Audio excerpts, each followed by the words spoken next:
Hi everyone, I'm J.K. Lee from HP Labs. I'm here to talk about a very interesting way to specify your complex networking policies and automatically compose them. This is a collaboration work between HP Labs, HP Networking, and University of Wisconsin-Madison. Okay, so there are many different types of networking policies, starting from security ACL and QoS performance policies and middle box deployment. But the current interfaces to manage them are fragmented and pretty low level. There is no kind of single pane of glass kind of interface where you can manage them all together at one place.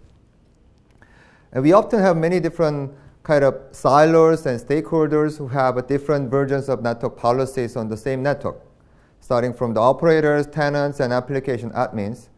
And we may also have computerized programs like SDN control apps, which dynamically generates networking policies triggered by some external events like fault events or security events. So you can imagine there could be many kind of conflicts and overlaps between these policies and policy stakeholders.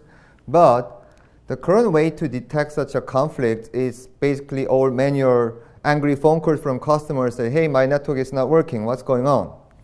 Then it will trigger the silos and the stakeholders to make another round of phone calls to detect what's going on, and then resolve them manually. So often we need a kind of human oracle who knows everything, then can decide which one is more important or not. So it's pretty messy. So let's take a look at some specific example here. So we have two policy owners, like application administrator and then cloud operator. The application admin is allowing exclusive access from the marketing employees to the web servers over the port 80, which is HTTP traffic. And the traffic should go through the load balancer, LB.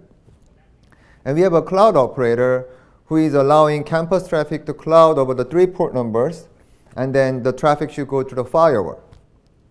And you can easily imagine that the marketing employees are in the campus, and then the web servers are in the cloud. With that, we actually have the two policies overlap.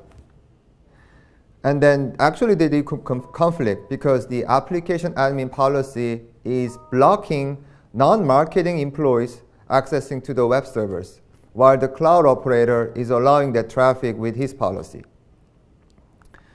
So if we want to correctly express and then implement these two conflicting policies, then we basically need a human operator who manually compose this kind of composite policy. Then he or she needs to basically use the if-then statements or kind of prioritize rules and carefully insert something like this in between. So the first one is basically allowing the marketing to web access, and the third one is allowing campus to cloud access. But in order to implement the exclusive access from the marketing to web, we need this kind of drop action that basically blocks all the traffic from non-marketing to the web servers. So let's take a look at another example. Let's say we describe these policies in whiteboards. Then we can let the admin and then cloud operator to sketch out their policies by drawing whiteboard diagrams like this. The marketing to web, port 80, and load balancer, and campus to cloud, firewall, and the 3 port numbers. Then we use a simple set operator to specify that, to show that the marketing is part of campus and web is part of the cloud. Then we can actually also do some graph composition to correctly compose the two policies in one composite policy set. Here we have an arrow between the marketing to web with going through two function boxes forming a correct service chain required by both policies.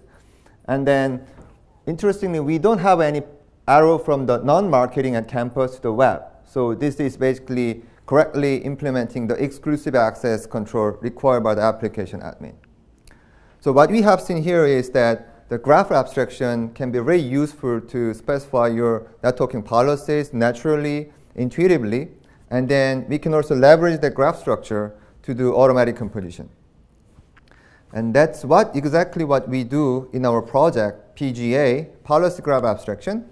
And this is the application level graph abstraction that enables users to easily specify and naturally draw some diagrams to capture their networking policies. Here we have some more interesting examples. So here the application admin is basically allowing three traffics: employees to web, web to DB, and DB to DB. And then it has also load balancing middle box requirement.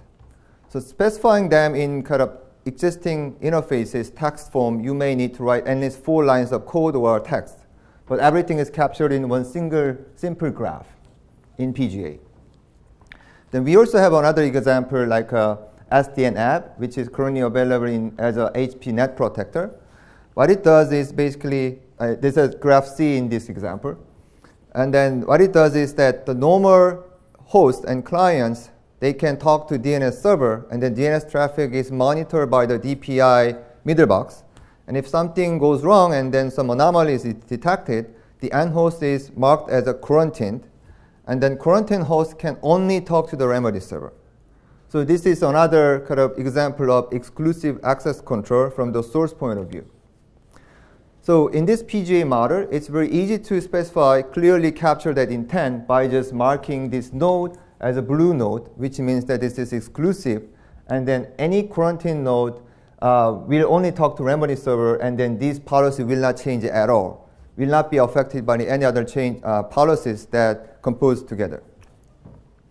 And we have another intent level APIs. So in graph D, the cloud operator is using dotted edges, unlike the other graphs. And the intent here is that the operator wants to place the firewall and byte counter service chain for every traffic from campus to cloud, but it does not mean, or it should not mean, that every traffic from campus is allowed by this policy. So this is a pure service chain requirement, which has nothing to do with security ACL. And then we provide this kind of dotted edge as an intent API for users to clearly capture that intent and differentiate from the other type of ACL policies. And then you notice that here the policies are written in terms of logical labels. For example, engineering department, marketing employees, and web, database, and cloud. And these are kind of endpoint logical labels capturing dynamic or static endpoint status or attributes. Something like tenant ownership, so hierarchical tenant ownership between the engineering app and then web and database are part of the application, etc. And then we can also capture hierarchical network locations information, like campus and cloud are mutually exclusive. And then some dynamic QoS and security attributes can be captured in these logical labels. So these informations are already available in Nova VM placement logic or Keystone as a part of the authentication service. So we basically pull out that information and capture in this kind of logical label tree structure and mapping data structure. And this is very useful to detect overlapping policies without having IP addresses. So even before deploying these policies on the real network, we can detect which policies basically overlap. For example, the policy written for campus A overlaps with campus because campus is a superset of campus A and B. But at the same time, policies written for campus A and B, they are mutually exclusive, and that information is captured in this label tree.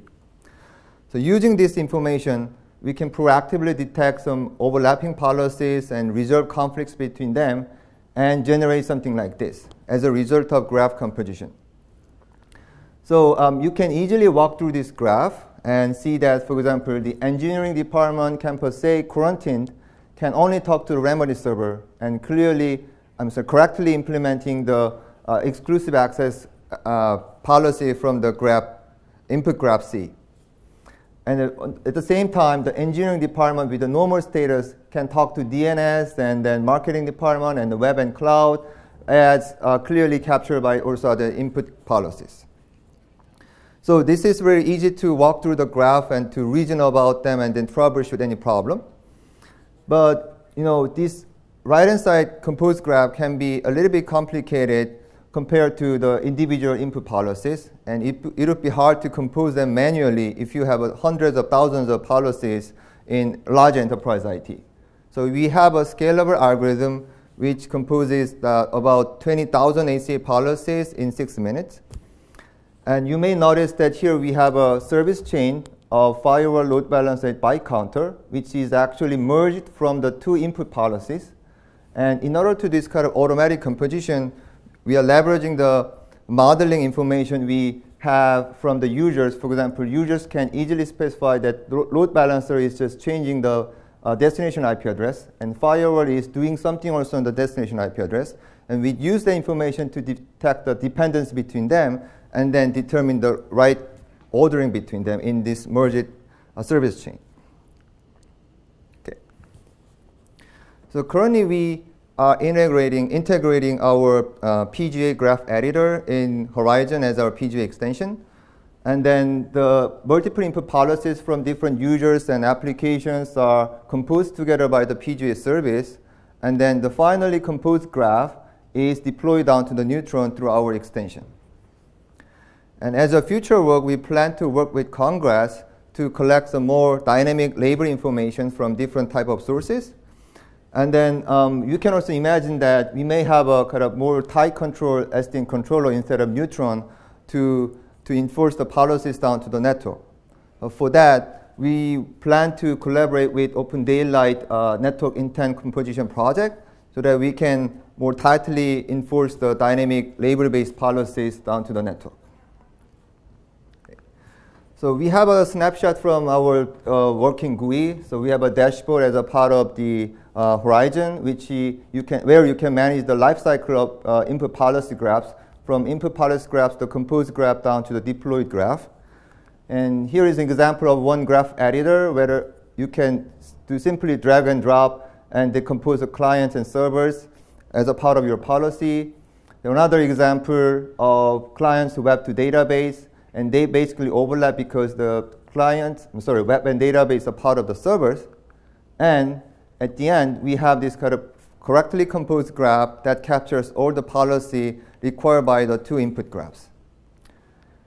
Okay, with that, let me conclude this talk. And we try to, basically the two lessons that I want you guys to remember. One is the graph abstraction is pretty interesting way to capture the networking policies in intuitive way. And then we leverage the graph structure also to enable automatic conflict detection and then composition of individual policies. Thank you, and you can please contact me at jklee@hp.com for any feedback and comments.